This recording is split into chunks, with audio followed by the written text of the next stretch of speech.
My capstone was inspired by a personal experience, as most capstones are. Shortly after my son was born 15 years ago, his father and I divorced. After a year of adapting to the traditional every other weekend custody model, we both decided we wanted to be a true co-parenting team where we worked together to raise our son, despite being divorced. What we weren't prepared for was the reaction of the people around us. They didn't understand how to support us while we navigated various episodes of conflict, as many co-parenting teams experience while raising children. This experience brought me to pose the question, how do the informal support groups surrounding parents during conflict impact the resolution and decision-making process? With the divorce rates remaining at about 50% in the U.S., and 10% of those divorces including custody agreements, it's increasingly important to place a priority on supporting families as they renegotiate new roles and dynamics in raising children.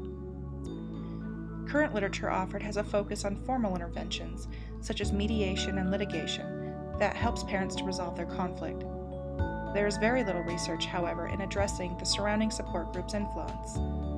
Friends, family, and partners could have a negative impact on a situation by offering parents advice that fuels disagreement.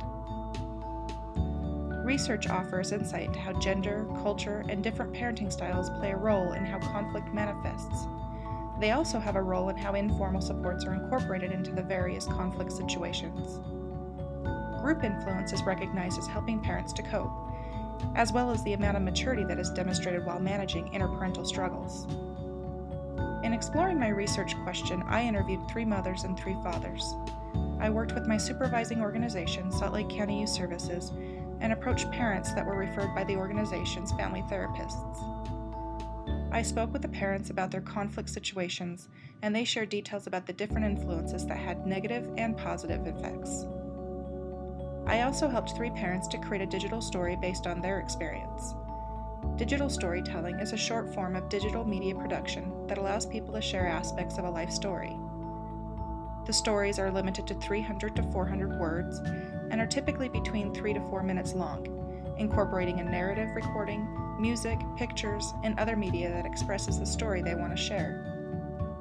I attended a 3-day workshop in Berkeley, California, hosted by the Center for Digital Storytelling to learn the technique as well as to create my own digital story that I could use as an example for parents. The 3 digital stories that were created, as well as my own, will be used in parenting classes at youth services and in staff trainings. I am now going to share with you Alonzo's digital story that he created.